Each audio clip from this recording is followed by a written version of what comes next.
Depuis le début de la pandémie à coronavirus au Togo, les autorités n'ont pas jugé utile de fermer les places des marchés. Et pourtant, cela n'a pas davantage compliqué la situation. Nous allons essayer de faire le point de la situation, voir un peu les mesures qui ont été mises en place dans la gestion des marchés publics. Nous en parlons tout de suite avec Bénédicte Pocholi-Kadja, commissaire principale de police et directrice générale de l'EPAM. Madame Pocholi-Kadja, bonsoir. Bonsoir. Merci à vous d'accepter notre invitation. C'est moi qui vous remercie. On sait que la pandémie à coronavirus a eu un impact sur tous les secteurs d'activité. Au niveau des marchés publics dont vous êtes la responsable, aujourd'hui, avec le recul de plusieurs mois, déjà avec cette pandémie, comment se présente la situation? Merci. Avant de répondre à la question, je voudrais préciser que je suis la directrice de l'EPAM. L'EPAM gère aujourd'hui 8 marchés. Après les élections communales, avant le 1er avril, l'EPAM gérait une trentaine de marchés. Donc, suite aux élections communales, certains marchés ont été transférés aux communes après leur installation. Donc, à partir du 1er avril passé, l'EPAM ne gère que 8 marchés. Voilà. Dans la commune de Lomé. Ok, oui. D'accord. Pour revenir à votre question, c'est vrai, au départ, dans nos marchés, la situation, dès le début, les premiers moments du déclenchement des premiers cas dans notre pays, il y avait une sorte d'inquiétude dans nos marchés. Certains commerçants s'étaient retirés un peu, histoire de voir un peu comment ça évolue. Ouais. C'est vrai que cette pandémie impacte plusieurs secteurs d'activité. Dans nos marchés, l'affluence que nous enregistrons par le passé n'est plus le cas aujourd'hui dans nos marchés.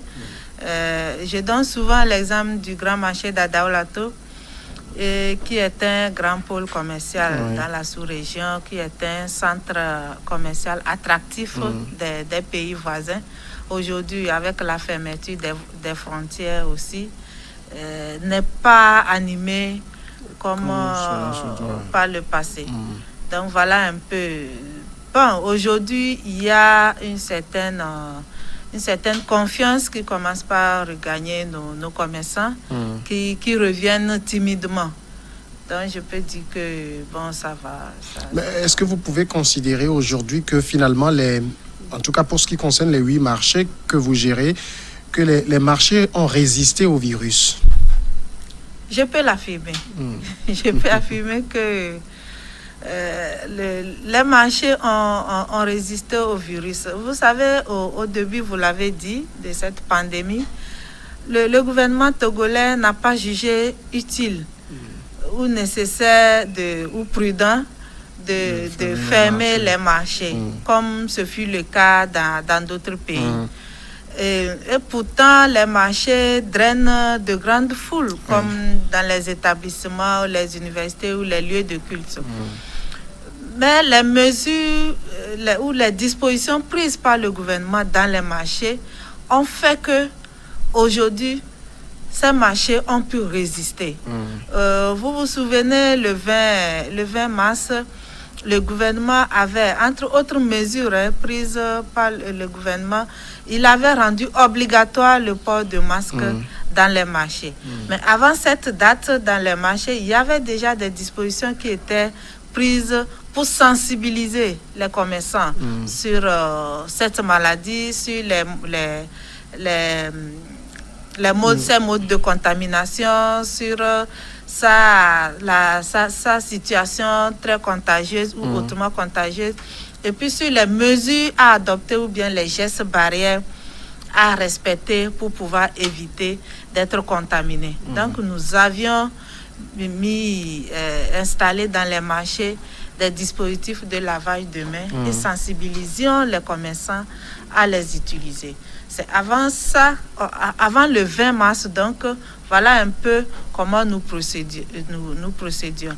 Mais à partir du 20 mars, où le port de masque a été rendu obligatoire dans les marchés, donc, nous sommes mis à contrôler bon, à encourager. C'est vrai que ça ne fait pas partie de nos cultures, mais c'est une attitude ou un comportement que nous impose la situation pandémique. Donc, nous sensibilisons nos commerçants à adopter ces gestes barrières et à utiliser obligatoirement ces masques.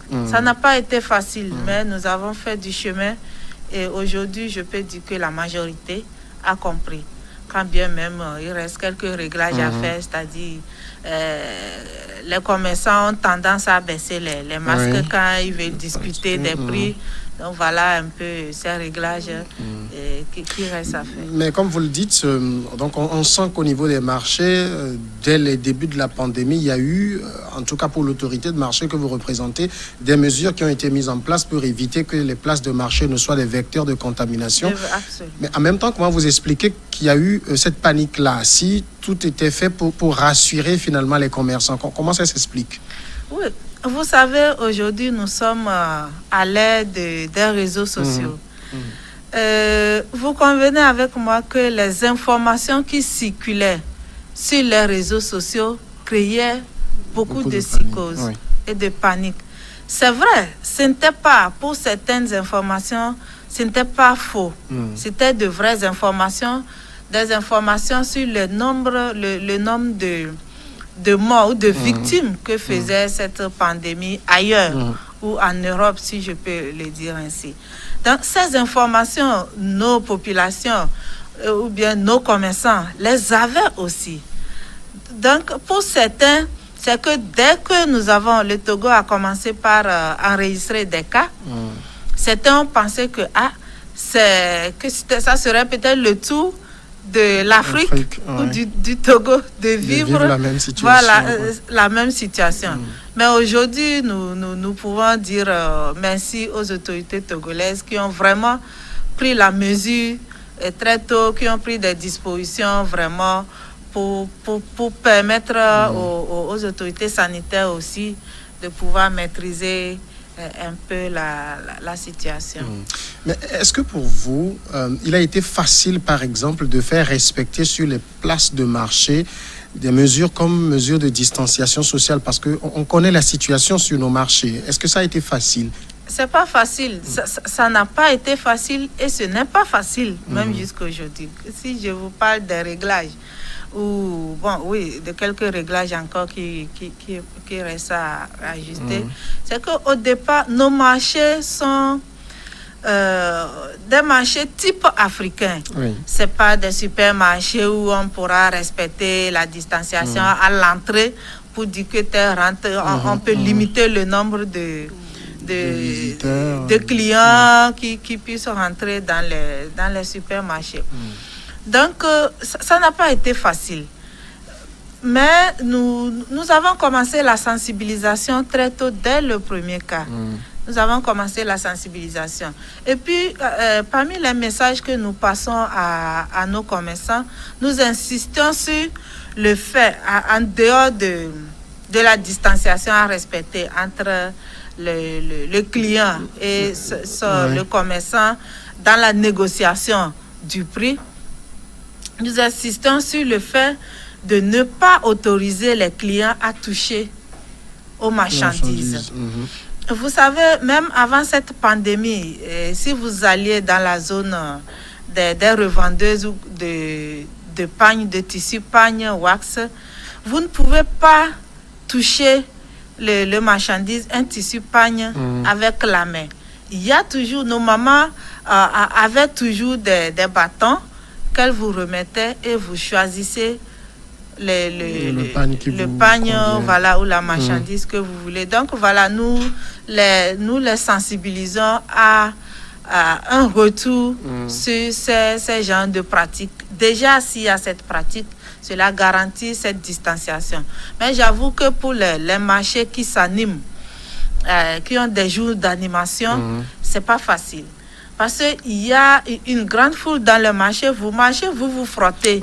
Vous vous frottez. C'est pour cela, je pense que le gouvernement avait rendu obligatoire le port de masque dans les marchés. Que ce soit les commerçants qui vendent dans ces marchés où les visiteurs ou les usagers, tout usager de nos marchés étaient obligés de porter un cache-nez avant d'accéder au marché.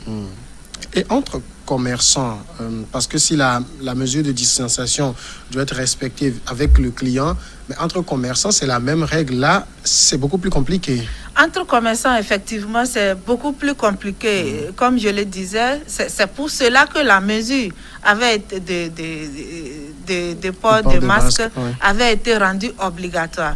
C'est vrai, quand vous allez dans nos marchés, bon, on ne peut pas... la distanciation de 1,50 m, 2 mètres entre commerçants n'est pas garantie.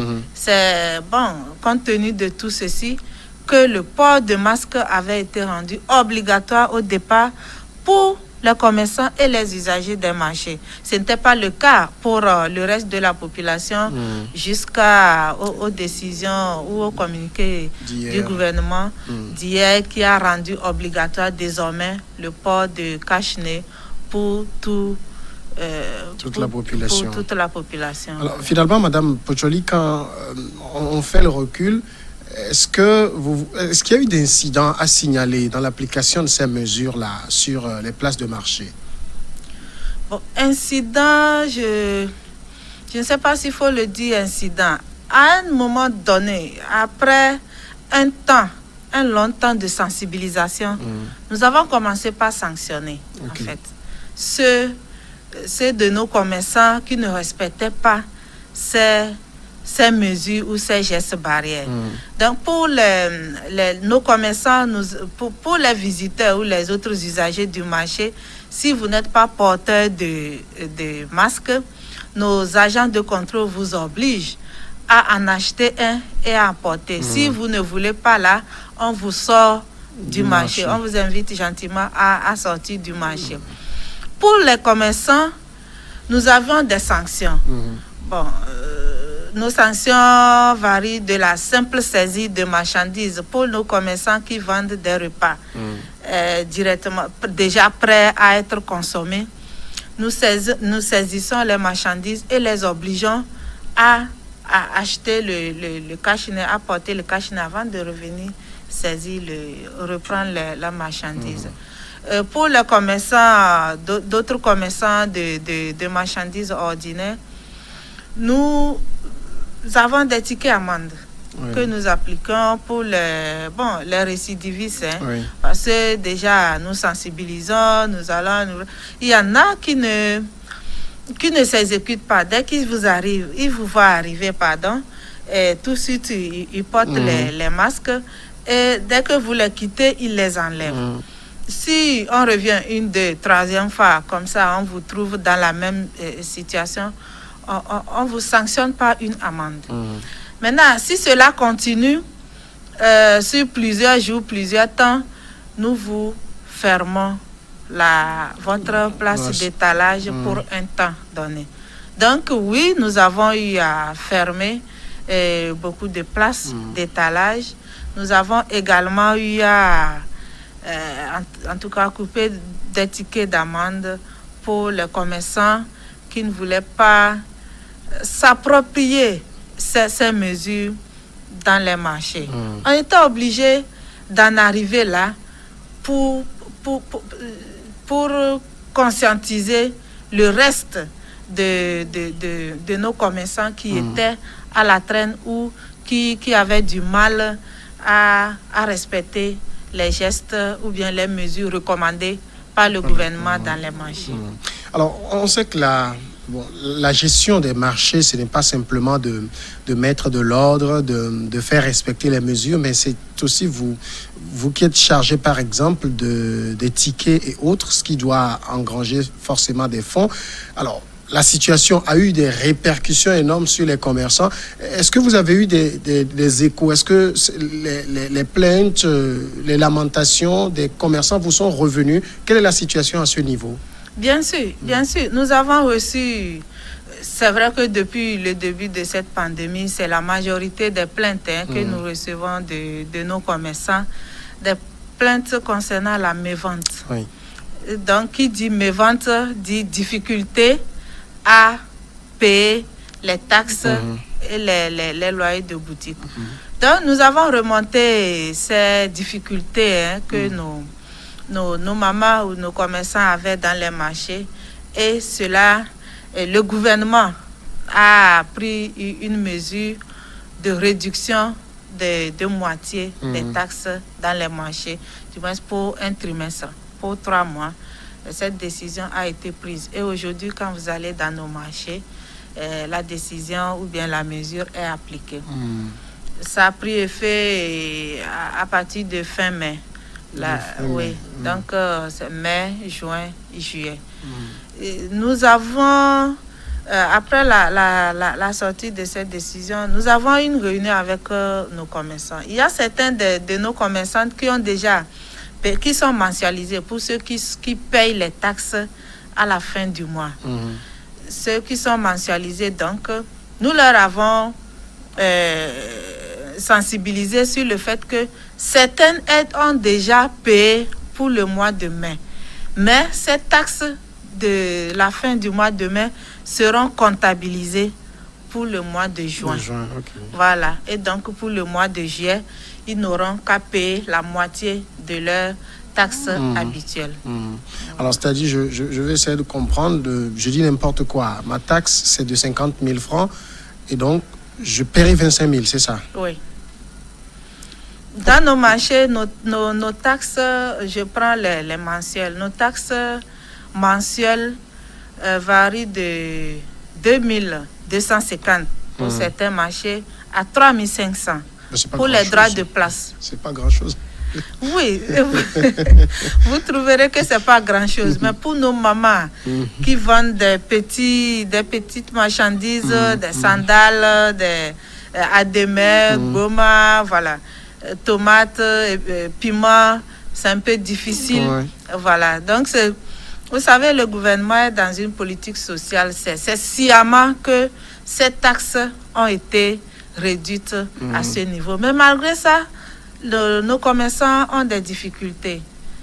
Voilà, c'est pour cela que pendant cette période de la pandémie, le gouvernement a jugé bon de les soutenir davantage en dehors du soutien qu'il leur a apporté à travers le programme Novici. Le gouvernement a encore décidé de réduire les taxes de moitié. Et nous ne pouvons que saluer cette décision. Je voudrais préciser que cette décision ne concerne pas les loyers de boutique. Uniquement ce que nous appelons les droits de place ou les tickets. Il y en a qui prennent leurs tickets au jour le jour. C'est-à-dire, le jour où il vient au marché, il prend le ticket à 100 francs. Maintenant, pour celui-ci, au lieu de prendre 100 francs, pendant les 3 mois, il prendra 50 francs par jour s'il vient au marché. Voilà.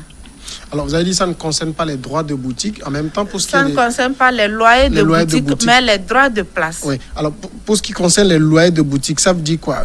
C'est pas concerné parce que ça ne relève pas de votre domaine, c'est ça? Non, pas que ça ne relève pas de notre domaine. Si vous vous rappelez bien, le gouvernement avait pris des mesures pour soutenir toute la population, des mesures liées au paiement des factures d'électricité, des factures d'eau. Donc, c'était, si vous vous rappelez bien, c'était la tranche sociale qui était prise en compte. C'est la même chose. Quand vous venez, vous visitez, ou bien vous êtes un habitué des marchés, vous constaterez que étant donné que les loyers de boutique sont plus chers que les droits de place, ne prend pas une boutique qui veut. Donc, le gouvernement a voulu apporter son soutien supplémentaire à la classe vulnérable dans les marchés.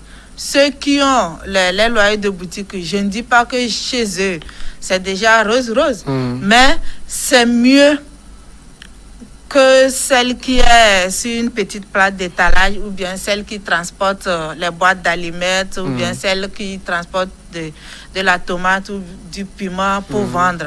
On ne peut pas comparer une commerçante revendeuse peut-être de pagne qui est dans une boutique bien installée à celle qui vend les sandales exposées au sol. Donc voilà un peu.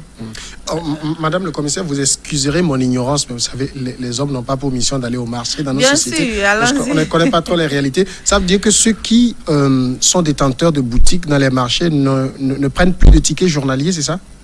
Ils ne prennent plus de tickets journaliers. Ok. Oui. Parce que eux, à la fin du mois, ils payent un loyer pour la boutique.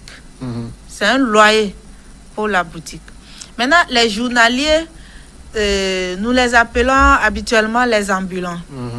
Ils n'ont pas une place assise déterminée. Ils n'est pas dans le fichier, dans notre fichier à l'EPAM, pour dire que il y a tel commerçant qui est sur tel numéro de place assise. Non. C'est un ambulant et il vient. C'est pour ça qu'il y a les taxes journalières. C'est-à-dire, lui, quand il vient au marché, il prend la taxe. Il prend la taxe, il paye. Il n'est pas dans un fichier. Voilà, il n'est pas fichier parce que, voilà, au niveau des droits de place, lui, il est ambulant.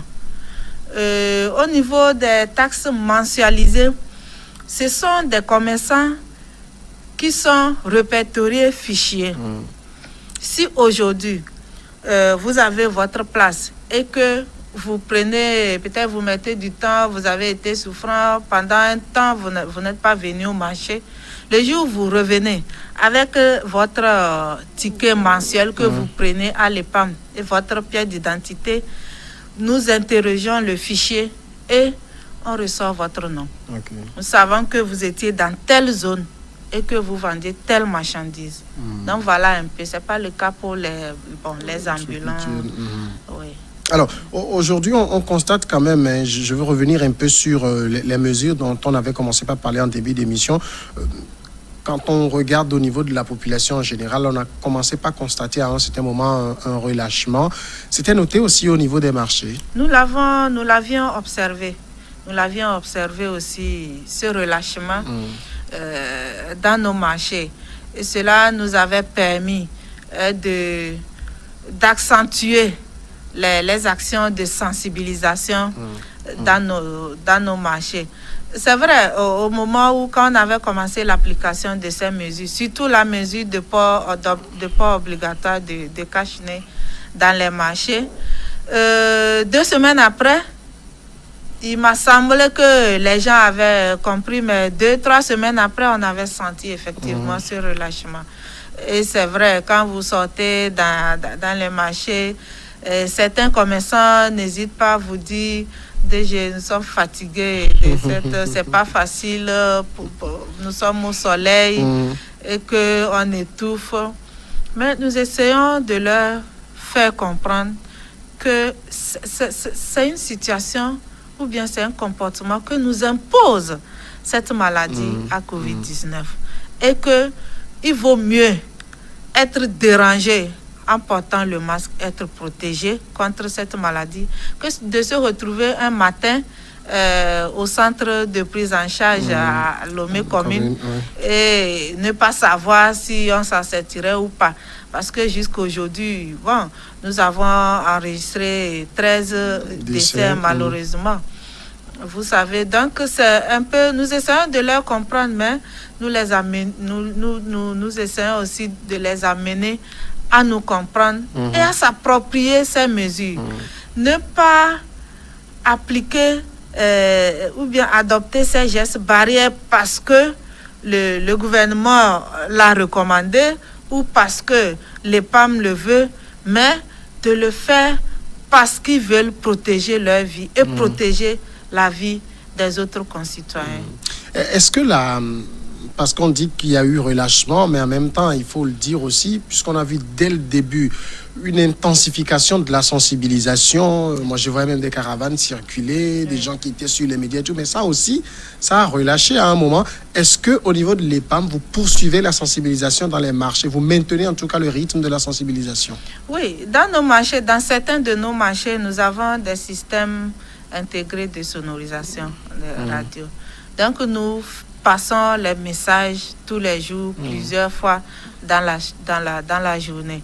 Mais dans certains marchés où nous n'avons pas ce système intégré de sonorisation, nous avons acheté des mégaphones et nous avons des agents qui passent à plusieurs fois dans la journée qui passent. Je comprends quand vous dites qu'au départ, il y avait eu des caravanes qui passaient. À un moment, quand même, le message était passé.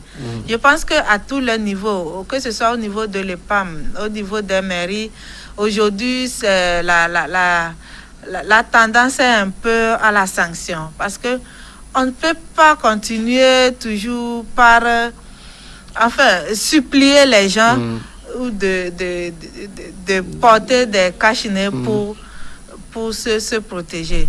Nous continuons la sensibilisation, mais nous sanctionnons aussi.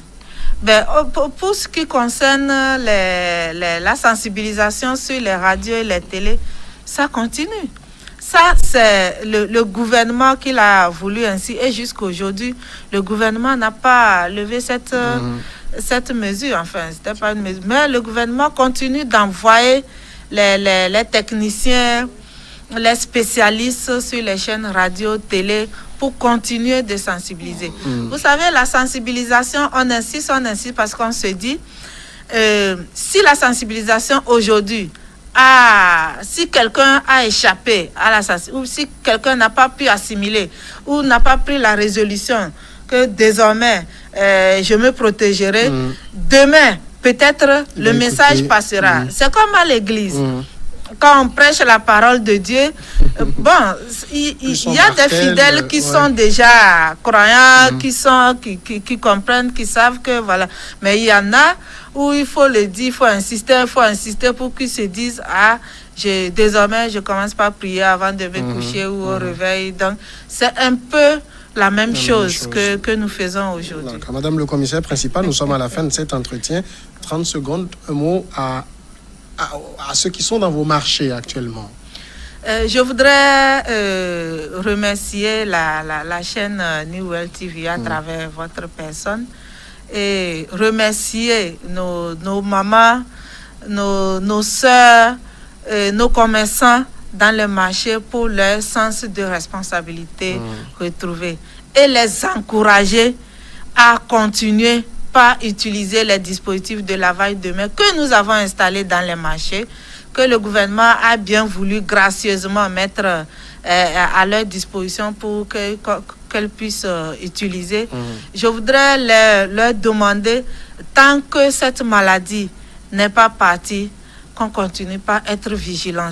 Et à l'endroit du reste de la population, je voudrais dire qu'on soit discipliné et que désormais qu'on ne sorte plus sans masque afin d'endiguer ce mal. Madame Bénédicte Pocholi-Kadia, merci d'avoir répondu à notre invitation. C'est moi qui vous remercie. Commissaire principal de police et directeur général de l'EPAM. Voilà qui nous mène à une pause et puis on se retrouve dans une dizaine de minutes pour Regard croisé.